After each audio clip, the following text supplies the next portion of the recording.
apropiando de una hermosísima iniciativa que han tenido unos exalumnos queridos de la casa para homenajear a un gran maestro en la víspera del Día del Maestro, que es el querido Gustavo.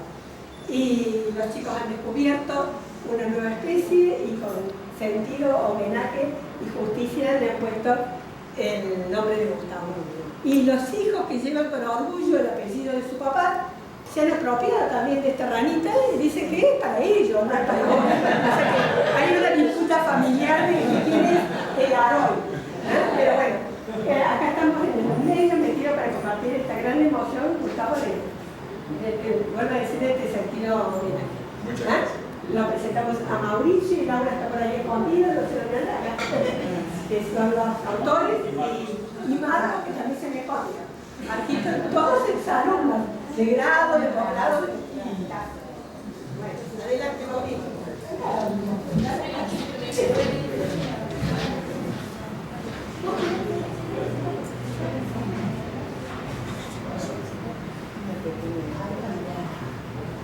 Bueno, no sé por qué me designaron el locutor de esto, pero me tocó a mí. Bueno, yo tuve el enorme privilegio de haber sido dirigido en mi tesis de grado por Gustavo, así que bueno, como dice el título de la charla, bueno, es una pequeña especie de un gran tesoro. Y básicamente lo que queríamos hacer es presentar en sociedad este bichito, que es una nueva especie de la Quistocles para el noroeste de Argentina, que bueno, como bien lo dijo Marga, nuestro homenaje fue ponerle el nombre de Gustavo a la especie. Bueno, trabajamos Laura, Marcos y yo, y bueno, y Gabriel Lauper, que es un colega de Uruguay, que también participó de la descripción de esta especie. Bueno, para ponerlos en contexto, el género de la Quistocles actualmente está conformado por 17 especies, es un género exclusivamente neotropical de la familia Microides, que se distribuye desde Panamá hacia el sur, desde Colombia siempre se distribuye hacia el sur al este de los Andes, ocupando toda Sudamérica, llegando hasta el centro de Argentina y Uruguay como su distribución más austral. Históricamente ha sido un dolor de cabeza tanto para taxónomos, zoólogos, historiadores naturales y cualquier individuo que haya ido al campo y se haya encontrado con estos bichos, porque básicamente desde siempre hubo tres grandes bolsas de gatos, que eran la Quistocles ovalis, el Quistocles urinamensis y bicolor, que eran descripciones, eran especies descritas muy antiguas, son todas anteriores al 1850.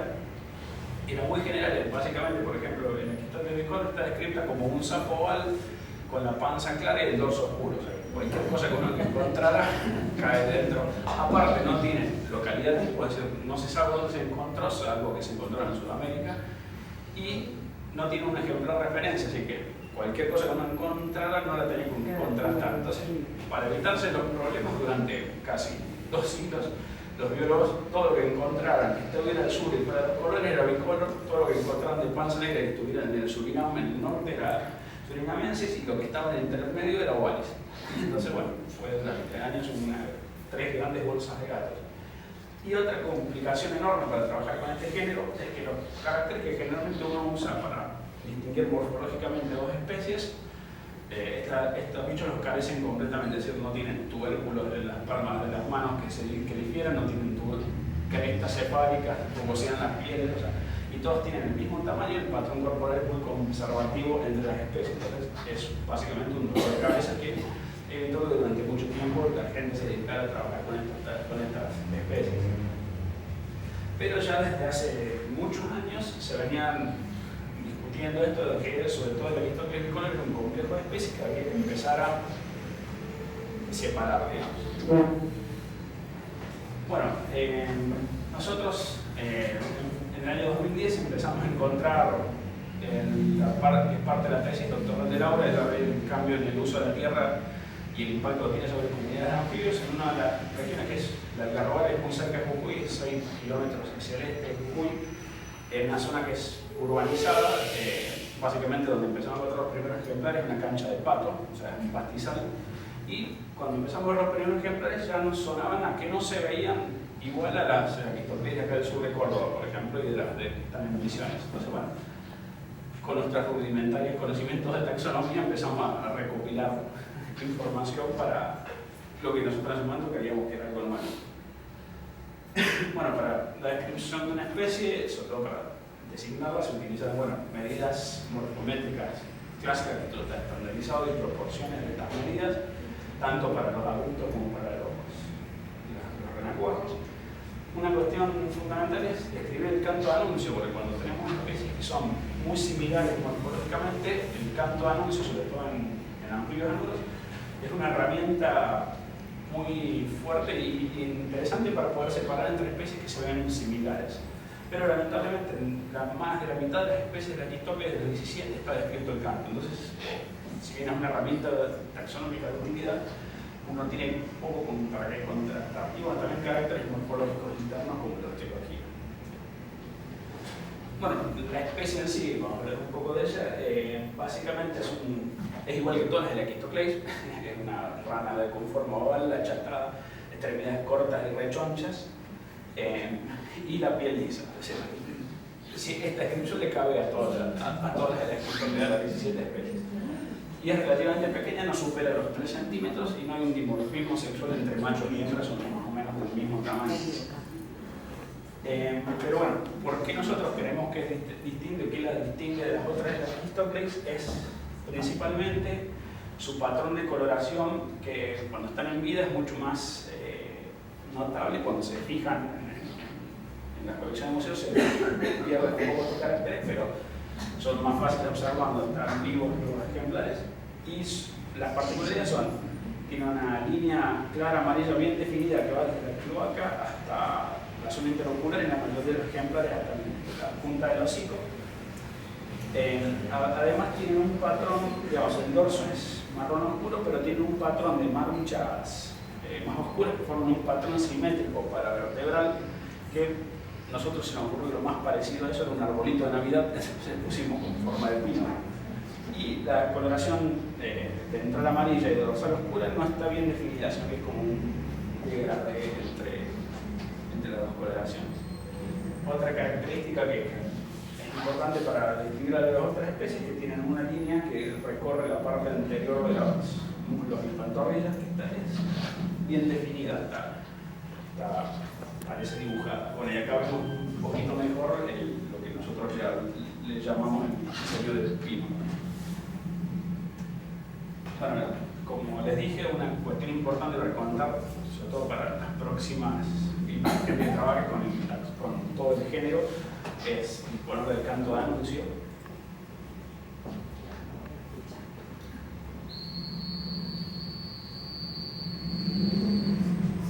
Básicamente todos los laquitos que cantan así, pero lo que se diferencian entre especies es la frecuencia dominante a la cual cantan, es decir, que tan grave o que tan agudo cantan, la longitud del canto, la cantidad estos son todos pequeños pulsos, o sea, la cantidad de pulsos que emplean para el canto y la tasa que los emplean. Entonces, uno viendo la información espectral y temporal, uno puede separar entre las especies con las que está trabajando, sobre todo bichos tan difíciles de observar en campo, para que uno tiene las grabaciones, esto es bastante de utilidad para después identificar.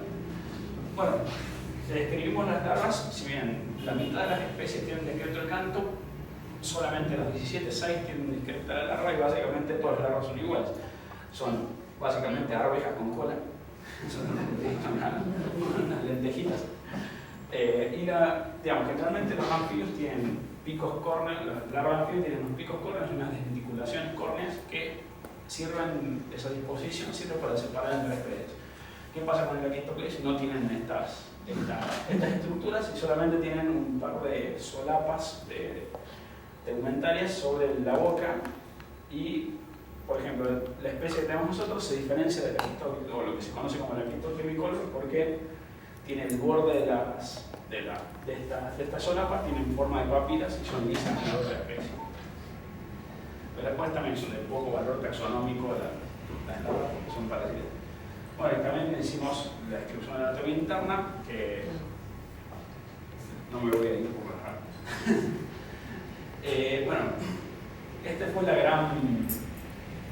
gran desafío, que fue, bueno, cómo lo separamos de las otras 16 especies de la Quistocles con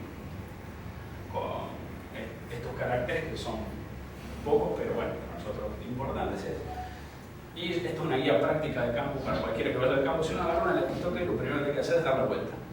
Si tiene el patrón de coloración ventral manchado, o sea, no tiene el vientre liso, inmaculado, ya puede sacar dos especies de la lista, que son las de panza roja. Particularmente hay una de estas de panza oscura en el norte de Argentina, que es la típica yunga, pero su extensión fue extendida hacia el este, al oeste de Formosa, con lo cual podría ser simpática esta especie, que es la Lepistocles dicotogaster. No eran se las diferencian principalmente, bueno, afortunadamente esta especie tiene canto de advertencia escritos, son bastante distintos, entonces eso es un carácter pesado para separarlos. Y bueno, como verán, tienen el patrón dorsal uniforme, sin la línea, sin el patrón simétrico, la panza es oscura. Además tienen en las ingles y en las axilas tienen manchas de color claro, cuando el Aloe tiene la misma coloración. Y también difieren en el patrón de la línea posterior, que es difuso y poco definido en el cotoral. Y bueno, el gran problema que tuvimos fue separarla de la Lepistocles bicolor. Al no tener un ejemplar tipo con el cual contrastar, es como muy difícil decir esto es diferente a esto, siendo que la otra tiene una distribución tan generalizada. Solucionamos esto buscando en tres poblaciones que tenían ejemplares de referencia, una acá del sur de Córdoba, que está en la Universidad de Río Cuarto, el material nos facilitó el doctor Richard Martori, poblaciones de Santa Fe que las facilitó un amigo del doctor Javier López, y la colección que está en el Museo de Montevideo, que hay ejemplares de Uruguay y del sur de Brasil.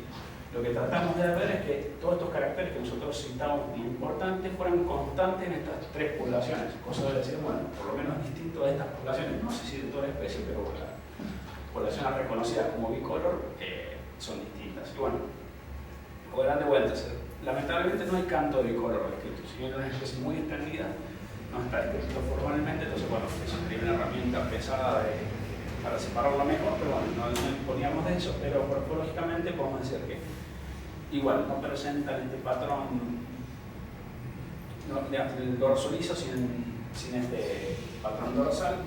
La separación entre los colores ventral y dorsal es bien definida en bicolor, es difusa en Aloe, y bueno, de vuelta la línea posterior es difusa en bicolor, y bicolor también presenta estas manchas en las ingles que no presenta Aloe. Y lo que me olvidé mencionar, estas dos especies son de vientre claro, es decir, que ya digamos, la pequeña clara dicotomía que había dicho al principio ya tenemos,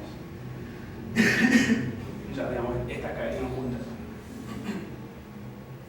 Bueno, ¿qué sabemos de esta especie hasta el momento? Bueno, una de las pocas cosas que sabemos es la distribución geográfica. Tenemos tres localidades con ejemplares de referencia, o sea, que son confirmadas, que es la localidad tipo, que está en el límite de lo que esto sería la ecorregión de las yungas, y esto sería el Chaco árido, está justo en el límite de Yungas-Chaco. Después una población de Rosario de la Frontera en Salta y en Embarcación, que sería el más netamente chaqueño. Gracias a registro que nos facilitó Martín, que está en el fondo, a partir del registro fotográfico podemos intuir que esta especie también está al norte de Salta y al oeste de Formosa. Y esta es una posible registro, a partir de fotografías, esto coincidía con la descripción que hicimos, es en el sur de Bolivia, en una reserva natural en Tarija. Y esto recientemente lo sacamos de Facebook, que sería el registro más al sur-este y el primer registro para Chaco, en lo que esperemos que algún día sea el Parque Nacional Estancia de la Fidelidad en Chaco. Bueno, historia natural. Básicamente se sabe poco y nada de la Lepistocles, básicamente porque pasan todo el año enterradas en termiteros o en hormigueros y solamente están en superficie un par de días al año cuando se reproducen o forrajean en superficie, así que básicamente pocas veces al año uno puede verlas en campo. Si alguien conoce el norte, está en la rotonda de Rosario de la Frontera frente a la estación de servicio, o sea, no son muy exigentes en cuanto a sus hábitos. Son especies típicas de áreas abiertas, de pastizales, y se reproducen en estas charcas de inundación que son súper temporarias, que se producen después de las fuertes veranos, ¿no? Si bien, como escuchamos, el canto es súper alto y estridente, son bastante conspicuas en campo cuando cantan, ubicar los ejemplares es prácticamente imposible porque tienen la costumbre de cantar sumergidas en posición vertical, agarradas de la vegetación y solo sacando la punta del hocico para vocalizar. Entonces uno está parado en el agua mirando y básicamente ubicar por ejemplo si está turbio el agua es imposible directamente. Al ser tan fuerte el canto, uno no puede identificar de dónde sale. Y otra cosa que conocemos son las puestas, si bien estas son de bicolor de una población de corrientes, son iguales de básicamente todas las puestas de la que son iguales, que es como una pequeña película, los huevos tienen una forma lenticular, parecen pequeñas lentejitas que están flotando sobre el agua finamente adheridos. Cuando uno los toca, pierden la tensión superficial, se desarman las puestas y se unen. Así que bueno, eso es lo que hasta el momento se puede decir de historia natural de la especie. Bueno, cerrando y vamos a citar textualmente lo que cuando uno describe una especie tiene que justificar por qué se le pone el nombre, que es la etimología del nombre. Y nosotros escribimos que tuvimos el placer de nombrar esta especie por el zoólogo argentino profesor doctor José Gustavo Aro, cuya ferviente pasión por la zoología es una constante fuente de inspiración para 3 de los autores. Ya sé que el frasco